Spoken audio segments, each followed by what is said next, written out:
Hello guys, welcome to my YouTube channel. जैसा कि आप सभी को मालूम है कि एसएससी सीजीएल के थर्ड शिफ्ट का एग्ज़ाम संपन्न हो चुका है। उसमें जीके जीएस और करंट अफेयर्स से रिलेटेड जो भी क्वेश्चन पूछे गए थे उनकी यहाँ पर एक बार हम डिटेल व्याख्या कर लेते हैं। जो भी प्रश्न पूछे गए थे उसके तो आंसर की बात करेंगे ही, साथ ही साथ उसके कुछ एडिशनल इन्फॉर्मेशन की भी बात करेंगे जो कि आने वाले शिफ्ट के लिए लाभदायक हो सकता है। तो चलिए शुरू करते हैं। देखिए, पहला प्रश्न पूछा गया था कि भारतीय संविधान के किस अनुच्छेद में 6 से 14 वर्ष आयु वर्ग के बच्चों के लिए निःशुल्क व अनिवार्य शिक्षा का अधिकार, अर्थात जिसे कहते हैं आरटीई, राइट टू एजुकेशन की बात की गई थी, शामिल किया गया है। तो यह आपका अनुच्छेद 21 के 1 से संबंधित है। किससे भाई? अनुच्छेद 21 के 1। इसके बारे में कुछ एक्स्ट्रा फैक्ट जान लेते हैं। देखिए, मौलिक अधिकार और शिक्षा हमारे संविधान में दिए गए नागरिकों के मौलिक अधिकारों में समानता की भावना को स्थापित किया गया है और स्वतंत्रता को बनाए रखने में मदद की है। मौलिक अधिकारों की श्रेणी निम्नलिखित अनुच्छेद करती है। पहला दिया गया है अनुच्छेद 21 के, यह कानून द्वारा निर्धारित राज्य के अनुसार 6 से 14 वर्ष की आयु के सभी बच्चों को निःशुल्क और अनिवार्य शिक्षा का अधिकार देता है। ठीक है। दिसंबर 2002 में 86वें संशोधन द्वारा इस अनुच्छेद ने शिक्षा को प्राथमिक स्तर पर शैक्षिक विस्तार में गुणवत्ता सुनिश्चित करने के अधिकार का दर्जा प्रदान किया है। ठीक है। तो इसको दिसंबर 2002 में 86वें संशोधन द्वारा इसको जोड़ा गया था। ठीक है, बात करें। और अब ध्यान से सुनिएगा, अनुच्छेद जो 45 है, जो कि डीपीएसपी में है, संविधान के भाग 4 के तहत अनुच्छेद 45 में राज्य के नीति निर्देशक सिद्धांत है कि राज्य इस संविधान के प्रारंभ से 10 वर्ष की अवधि के भीतर सभी के लिए निःशुल्क और अनिवार्य शिक्षा के लिए प्रदान करने का प्रयास करेगा जब तक वे 14 वर्ष की आयु पूरी करते हैं। अनुच्छेद 15, यह अनुच्छेद राज्य द्वारा धर्म, जाति, लिंग या जन्म स्थान के आधार पर भेदभाव के निषेध की गारंटी देता है। यह भारत में शैक्षिक अवसरों में समानता सुनिश्चित करता है। ठीक है। तो यहाँ पर आप ये भी देख लीजिएगा, अगले शिफ्ट में पूछा जा सकता है। तो इसलिए निष्कर्ष निकाल सकते हैं कि अनुच्छेद 21 का एक कहता है कि 6 से 14 वर्ष के बच्चों के लिए निःशुल्क और अनिवार्य शिक्षा होनी चाहिए।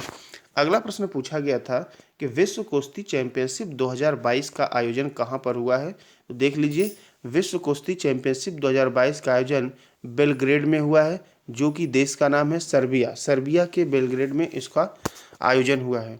इसमें आपको दो लोग दिख रहे हैं, एक ये महिला दिख रही हैं और एक पुरुष दिख रहे हैं। इनके बारे में अभी जस्ट हम आपको बताते हैं। अब आयोजन तो पूछा गया हो गया, लेकिन अब अगले शिफ्ट वाले ध्यान दें कि इसमें अब हम बात कर लें भारत ने कितने पदक जीते। तो भारत ने यहाँ पर सिर्फ और सिर्फ 2 कांस्य जीते हैं। कितने जीते हैं भाई? 2 कांस्य जीते हैं यहाँ पर भारत ने। कौन कौन से जीते हैं, ध्यान से सुनिए। देखिए, आयोजन में तो भारत, देखिए भारत द्वारा विजित पदक कितने हैं? 2 कांस्य।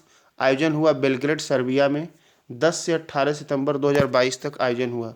अब कौन बहादुर हैं जो भारत के जीते हैं? एक है विनेश फोगाट, जो कि महिलाओं की 53 किग्रा में फ्री स्टाइल स्पर्धा में जीती हैं, और दूसरे हैं बजरंग पूनिया, जो कि पुरुषों की 65 किग्रा में फ्री स्टाइल स्पर्धा में जीते हैं। तो आप आइए, अब फिगर आपको दिखा दें। ये हैं बजरंग पूनिया 65 केजी में, और ये हैं विनेश फोगाट 63 केजी। तो ये दोनों लोग जो है कांस्य पदक जीते हैं। तो विश्व कुश्ती चैंपियनशिप में 2 पदक आया है, तो इसको आप याद करके जाएंगे। ठीक है। एक चीज़ और इसमें बता दें कि भारत की रैंक क्या रही है। देखिए, इसमें टॉप पे रहा है अमेरिका, दूसरे पे जापान, तीसरे पे तुर्की, और भारत की स्थिति इसमें 24वीं रही। क्लियर है? आगे बात कर लेते हैं। पूछा गया था कि निम्न में से किससे 2022 में पद्म विभूषण अवार्ड दिया गया। तो देखिए, 2022 में यदि हम बात करें तो 128 पद्म पुरस्कार दिया गया है। ठीक है। अब ध्यान से आप बात कर लें, 128 दिया गया है, जिसमें से आपके 4 पद्म विभूषण, 17 पद्म भूषण और 107 पद्मश्री पुरस्कारों की घोषणा की गई है। अब 4 पद्म विभूषण में 1 पद्म विभूषण पाए हैं कल्याण सिंह। ठीक है, इनका नाम दिया गया था। एक जो है पाए सीडीएस जनरल बिपिन रावत। ठीक है, बिपिन रावत। तीसरे पद्म विभूषण पाए हैं राधे श्याम खेमका। और चौथा जो है प्रभा अत्रे, ये महाराष्ट्र के हैं, कलाकार हैं। ठीक है, राधे श्याम खेमका जो है गीता प्रेस से संबंधित हैं। इन 4 लोगों को पद्म विभूषण से इस साल सम्मानित किया गया है। क्लियर है? आगे बात कर लेते हैं। अगला प्रश्न पूछा गया था कि ग्रैमी अवार्ड पाने वाला पहला भारतीय कौन था? तो देखिए, सितार वादक पंडित रविशंकर को मरणोपरांत ग्रैमी लाइफटाइम अचीवमेंट अवार्ड से सम्मानित किया गया था। रिकॉर्डिंग अकादमी के आयोजकों ने प्रतिष्ठित पुरस्कार पाने वाले पहले भारतीय की घोषणा की। ठीक है, तो सबसे पहले पंडित रविशंकर, ये किससे संबंधित है भाई? सितार को। 10 फरवरी को लॉस एंजल्स में 55वें ग्रैमी पुरस्कार समारोह में इनको प्रदान किया गया। उन्होंने कहा कि शंकर पश्चिम में भारतीय संगीत को पेश करने में एक सच्चे अग्रणी थे। ठीक है, ये सारी बातें इनके बारे में कही गई थी और इनको मिला किसको? पंडित रविशंकर को। थोड़ा सा ग्रैमी अवार्ड के बारे में हम आपको बता दें तो Grammy award national academy of recording arts and sciences द्वारा संयुक्त राज्य अमेरिका में प्रतिवर्ष प्रस्तुत किए जाने वाले पुरस्कारों की एक श्रृंखला है। विजेताओं का चयन 25 से अधिक क्षेत्रों में किया जाता है, जिसमें पॉप, रॉक, रैप, R&B, देश, रेगे, शास्त्रीय, सुसमाचार और जैज जैसी शैलियों के साथ पैकेजिंग और एल्बम नोट्स ये सारे शामिल हैं। ठीक है, अब देखिए, अनुष्का शंकर एक ब्रिटिश भारतीय सितार वादक और संगीतकार हैं। वह पंडित रविशंकर की बेटी हैं। ठीक है, अल्लाह रखा रहमान एक भारतीय फिल्म संगीतकार, निर्माता, गायक और गीतकार हैं। वो मुख्य रूप से तमिल और हिंदी फिल्मों में काम करते हैं और 2010 में उन्हें तीसरे सबसे बड़े नागरिक पुरस्कार से सम्मानित किया गया है। आगे बात कर लेते हैं। नमस्ते योजना पूछा गया था किस मंत्रालय में आता है? तो नमस्ते योजना सामाजिक न्याय और अधिकारिता मंत्रालय और आवास व शहरी मामलों के मंत्रालय द्वारा संयुक्त रूप से शुरू की गई है। यह एक केंद्रीय क्षेत्र की योजना है। यह योजना स्वच्छता, बुनियादी ढांचे के रखरखाव और संचालन में एक महत्वपूर्ण योगदानकर्ता को पहचानने के लिए एक सक्षम पारिस्थितिकी तंत्र बनाकर पूरे शहरी भारत में सफाई कर्मचारियों को सुरक्षा और सम्मान प्रदान करना चाहती है। ठीक है, विशेषता क्या है देख लीजिए। ये योजना सफाई कर्मचारियों को स्थायी आजीविका प्रदान करेगी। ठीक है, और हम बात कर लें तो इसके बारे में उद्देश्य क्या है? भारत भर में स्वच्छता कार्यों में शून्य मृत्यु प्राप्त करना है। ठीक है, मतलब साफ सफाई से, गंदगी से किसी की मृत्यु ना हो, ये सुनिश्चित करना कि कुशल श्रमिकों द्वारा स्वच्छता कार्य किए जा रहे हैं। ठीक है, आप इसको ध्यान से स्क्रीनशॉट लेकर पढ़ लीजिएगा क्या क्या इसके उद्देश्य हैं। चलिए आगे बात कर लेते हैं। अगला पूछा गया था कि राष्ट्रकूट वंश का संस्थापक कौन था?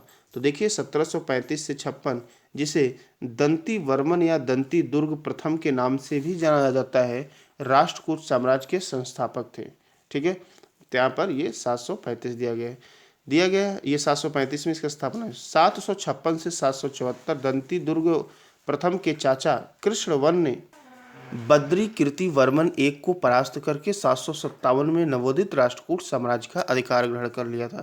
तो यहाँ पर आंसर दंती वर्मन या दंती दुर्ग प्रथम हो जाएंगे। ठीक है, राष्ट्र वंशकूट के बारे में थोड़ा सा और बात करें तो उसे कृष्णवन ने हराया, जिसे अपने राज्य का विस्तार पूरे कर्नाटक में किया।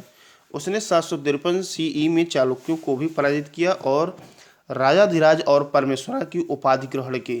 ठीक है, दंती दुर्ग, ये भी प्रश्न पूछा जा सकता है। सिमहा विष्णु पल्लव वंश का संस्थापक था, पुलकेशिन फर्स्ट चालुक्य वंश का और सिमुका सातवाहन वंश का। तो ये नेक्स्ट शिफ्ट वाले याद करके जाएगा, पूछा जा सकता है। ठीक है, तो इतनी जो है जानकारी मिली थी। तो इसके बाद मिलते हैं अगले सेशन में, तब तक के लिए धन्यवाद।